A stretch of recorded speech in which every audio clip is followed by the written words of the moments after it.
TGT English तक YouTube channel के platform पे सभी का स्वागत है। आज जो वीडियो अपलोड हो रही है पीजीटी इंग्लिश के जितने राइटर हैं कुल 17 राइटर को पढ़ना है और आपको विद इन 1 वीक के अंदर जो है इस राइटर को जो है छोटी छोटी वीडियो में कंप्लीट जो है आपको बता दीजिएगा, उसको फिर आप भूल नहीं पाएंगे। और इस छोटी वीडियो को जो अभी अपलोड की जाएगी यहाँ से ही आपको 2 क्वेश्चन अगर एग्जाम में आ जाए तो कम समय में अधिक कुछ नहीं पढ़ना है। तो टीजीटी इंग्लिश तक यूट्यूब चैनल को यदि अभी तक सब्सक्राइब नहीं किया तो सब्सक्राइब कर लें, लाइक और शेयर कर दें। आज बात होगी अर्नेस्ट हेमिंग्वे की।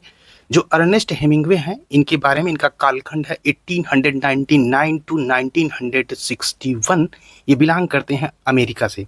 तो पीजीटी इंग्लिश के सिलेबस के अंतर्गत वर्ड्सवर्थ शेक्सपियर की वीडियो तो ऑलरेडी पड़ी हुई है चैनल पे। बाकी किट्स वगैरह की, हेमिंग्वे की, कमला दास की, इन सब राइटरों की वीडियो आपको मिलेगी एकदम इंटरेस्टेड वे में। बहुत आप पढ़े होंगे, इस प्रकार की वीडियो आप पढ़ेंगे तो जो भी आपको थोड़ा बहुत इधर उधर होगा वो भी क्लियर होगा। तो चलिए शुरू करते हैं फटाफट रिवीजन। और पीजीटी इंग्लिश का जो पहला राइटर हेमिंग्वे से शुरू करेंगे, अर्नेस्ट हेमिंग्वे के। ये बताएं कि योक पार्क इलिनॉइस में ये जन्मे हैं हेमिंग्वे 1899 में।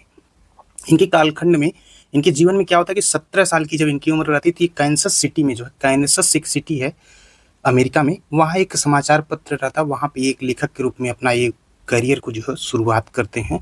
और जब फर्स्ट वर्ल्ड होता है, प्रथम विश्व युद्ध होता है, प्रथम विश्व युद्ध के बाद जो इतावली सेना थी ना, वहाँ पे जो है एक हेल्प के तौर पे जो वहाँ पे भी इन्होंने काम किया था। उसके बाद जो है इस इतावली सरकार के द्वारा इन्हें सम्मान भी दिया गया। फिर वे काफ़ी समय तक हॉस्पिटल में भी काम करते हैं। आगे चलकर जब ये यूएसए लौटते हैं, उसके बाद जो है कनाडा और अमेरिका के एक रिपोर्टर के तौर पे भी ये काम करते हैं।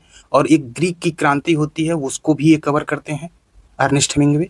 और फिर वो जो है कवर करने के लिए फिर ये यूरोप चले जाते हैं। 20वीं सदी का जब पीरियड आता है तो हेमिंग्वे जो है ना, पेरिस में जो है अमेरिका के जो समूह के सदस्य ये बन जाते हैं, मतलब कि एक प्रकार से कहा जाए तो प्रवासी। और उसका जो है पहली बार ये रचना किए थे द सन अल्सी राइज 1926 में। तो युद्ध में जो एक अमेरिकी एम्बुलेंस अधिकारी के मोहभंग और एक भगौड़े के रूप में जो उसकी भूमिका रहती है, उसी का अध्ययन करते हैं अफेयर वेल टू आर्म्स में, जो कि 1929 में आती है, 1929 में। बहुत ही सफल रहता है ये। उसके बाद हेमिंग्वे जो कहते हैं, स्पेन में एक होता है गृह युद्ध होता है। गृह युद्ध के दौरान जो है फिर इनको जो है रिपोर्टर के तौर पे काम करते, काफ़ी अनुभव वहाँ से भी उसका भी उपयोग करते। उसके बाद इनका एक नॉवेल आता फ्रार होम द बेल टोल्स 1940 में। तो वो इसकी पृष्ठभूमि पर रहता है, याद रखिएगा। स्पेन का जो होता है गृह युद्ध, उसकी पृष्ठभूमि पे बनता है फार होम द वेल टोल्स 1940 में। उसके बाद जो है इनका एक शार्ट नॉवेल आता है the old man and the Sea 1952 में आता है, जिसमें क्या करते हैं, एक बूढ़ा मछुआरा रहता है ना, उसकी यात्रा जो होती है एक फिश को लेकर के, और समुद्र के साथ जो लंबे वो अकेले जो स्ट्रगल करता है, उसकी हार में उसकी जीत की जो कहानी होती है वो देखने को मिलती है the old man and the सी में, जो कि एक शार्ट नॉवेल होता है। हेमिंग्वे जो एक प्रकार से कहा जाए तो ये खुद एक महान खिलाड़ी भी थे, सैनिक भी कहा जाए, बुल फाइटर भी थे। और यहाँ पे चित्रित करना ये काफ़ी ड्राइंग बनाना पसंद करते थे। और ईमानदार समाज के प्रति जो क्रूर लोग थे उनके प्रति भी जो है आवाज़ उठाते थे। कुल मिला के जो है आशा और विश्वास जो है ये कहीं ना कहीं हेमिंग्वे का खो जाता था इन सब चीज़ों को लेकर के। तो यहाँ पे इनके द्वारा कुछ छोटी कहानियाँ भी प्रभावी रूप से ये लिखते हैं, जिसमें कुछ रहती है जैसे मैन विदाउट वुमेन 1927 में आती है, the fifth column and the first 49 stories जो 1938 में आती है, ये होती है। और बाद में लास्ट में जो है हेमिंग्वे की डेथ होती है 1961 में, वो होती है इडाहो में। इडाहो में जो है इनकी डेथ हो जाती है। तो हेमिंग्वे के बारे में जो है आपको एग्जाम ओरिएंटेड चीज़ें जो है प्रोवाइड की जाएंगी टीजीटी इंग्लिश तक यूट्यूब चैनल पे। चलिए अब बात करते हैं क्वेश्चंस जो है आज के। तो ये वीडियो आपको 20 मिनट से कम की मिलेगी, लेकिन 1 से 2 क्वेश्चंस आपको इसी एक वीडियो से देखने को मिल जाएगा। बाकी की वीडियो कंप्लीट आपको मिलेगी जल्दी जो है इसी चैनल पे टीजीटी इंग्लिश तक पे। शुरू करते हैं अर्ली लाइफ एंड करियर के बारे में, जो कि आप समरी में सुने हैं। इनका जो प्रारंभिक जीवन था ओक पार्क में, जैसा कि बताया कि 1899 में 21 जुलाई को जो है ये इलिनॉइस में जन्मे थे। और graduate high school and began his career as a journalist for the Kansas City, जो यहाँ पे कैंसस सिटी जो है स्टार, यहाँ पे जो है हाई स्कूल से स्नातक की उपाधि ये प्राप्त करते हैं। Served in the Italian army in WWI where he was wounded and decorated. यहाँ पे कह रहा है कि पत्रकार के रूप में अपना करियर ये शुरू किए थे। उसके बाद जो है worked as a reporter in Canada and then Europe covering event like the Greek Revolution and the Spanish Civil War। आपको बताया कि अपना करियर शुरू किए थे फर्स्ट वर्ल्ड वार जो इतालवी सेना में सेवा किए थे, जहां वो जो है घायल हो गए थे और उन्हें सम्मानित किया गया था। फिर कनाडा और यूरोप में भी एक रिपोर्टर के रूप में काम किया, जैसा कि आपको समरी में बताया गया था। फिर ग्रीक की क्रांति और स्पेनिश गृह युद्ध जैसी घटनाओं को भी इन्होंने क्या किया था, कवर किया था। 21 जुलाई 1899 को जो है ओक पार्क इलिनोइस में ये जन्मे थे। याद रखिएगा, ओक पार्क इलिनोइस में ये जन्मे थे 21 जुलाई 1899 को। तो यहाँ पे जो करियर अपना जो शुरू किए थे कैंसस सिटी से जो ये शुरू किए थे। उसके बाद इटालियन आर्मी की बात वहाँ पे रिपोर्टर की बात जो है की गई थी। फर्स्ट कलेक्शन इनकी स्टोरी थी जो है वो ये 1925 में जो है इनकी स्टोरी जो पहली जो कवर किए थे जो है। तो 1925 में जो इनका आया था कहानियों का पहला संग्रह इन आवर टाइम जो वो प्रकाशित हुआ था। His novel the sun also rises a farewell to arms for home the bell tolls and the old man the sea are considered his most significant works. यानी कि उनका उपन्यास जो था ना, द सन आल्सो राइजेस और एक farewell to Arms, उसके बाद For home the bell Tolls और उसके बाद आया था The old man and the Sea, उनकी सबसे महत्वपूर्ण कृति थी जिसके बारे में आपको समरी में शुरुआत में बताया कि कैसे कैसे क्या था, किस पे वो बेस है। उसके बाद The old man and the Sea on the Pulitzer prize, ये इंपॉर्टेंट है। पुलित्जर प्राइज जो The old man and the Sea 1953 में था, पुलित्जर पुरस्कार मिला था। और उसके बाद 1954 में जो है साहित्य का नोबेल प्राइज, लिटरेचर में नोबेल प्राइज भी इन्होंने जीता था। ही रोट 7 नॉवेल्स, उन्होंने 7 उपन्यास और 6 शॉर्ट स्टोरी कलेक्शन, 6 लघु कहानी संग्रह एंड 2 नॉन फिक्शन वर्क और 2 जो है था इनका गैर काल्पनिक रचनाएं भी लिखी थी। Hemingway's life was marked by personal struggle and public image that was both admire and controversial. यानी कि हेमिंग्वे का जीवन जो था ना वो व्यक्तिगत संघर्ष और एक सार्वजनिक छवि से चिन्हित था, जो प्रशंसनीय था तो उसके साथ साथ जो वो कंट्रोवर्शियल भी था, यानी कि विवादास्पद था, दोनों था। अगला है he was a member of the last generation.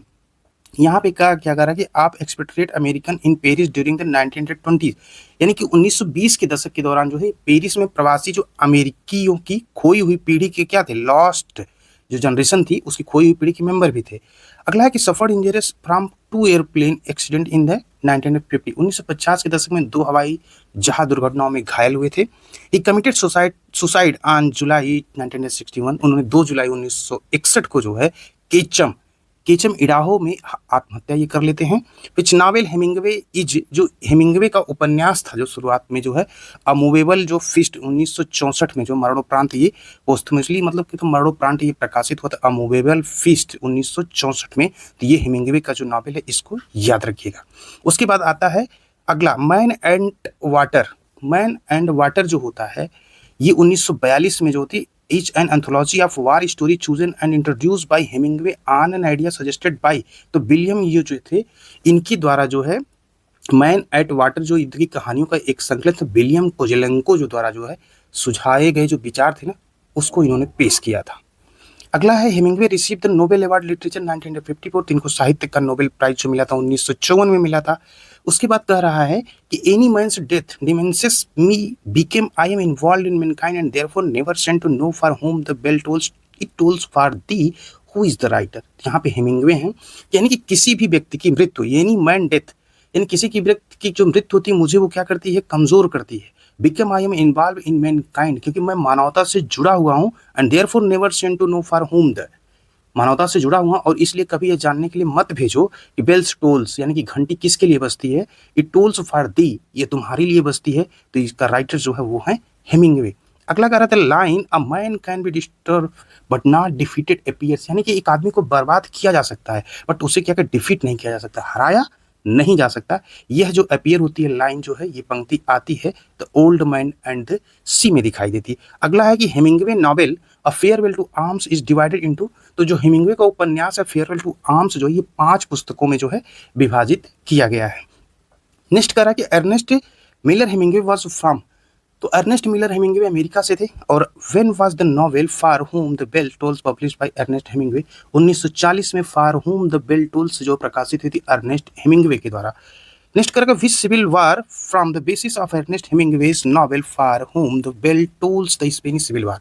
अभी आपको बताया गया था कि अर्नेस्ट हेमिंग्वे का उपन्यास जो for home the bell tolls जो है इसका बेस जो वो गृह युद्ध कौन सा है, स्पेनिश गृह युद्ध का जो है ये बेस है। नेक्स्ट देख लेते हैं।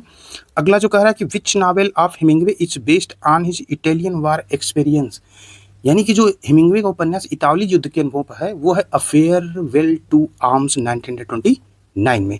नेक्स्ट कह रहा है कि द राइटर ऑफ हेमिंग्वे, और उसके बाद द राइटर वाज आर्टिस्ट, यानी कि हेमिंग्वे जो थे राइटर एज आर्टिस्ट के लेखक जो थे वो कौन से थे? Carlos Baker. नेक्स्ट है कि यहाँ पे Ngaje Ngaje Ngai is the name of the western summit जो किलिमंजारो, तो इसका जो है मीनिंग क्या होगा? The house of God. Ngaje Ngai पश्चिमी शिखर सम्मेलन का नाम है किलिमंजारो, तो इसका मतलब होता है द हाउस ऑफ गॉड, यानी कि भगवान का जो है घर।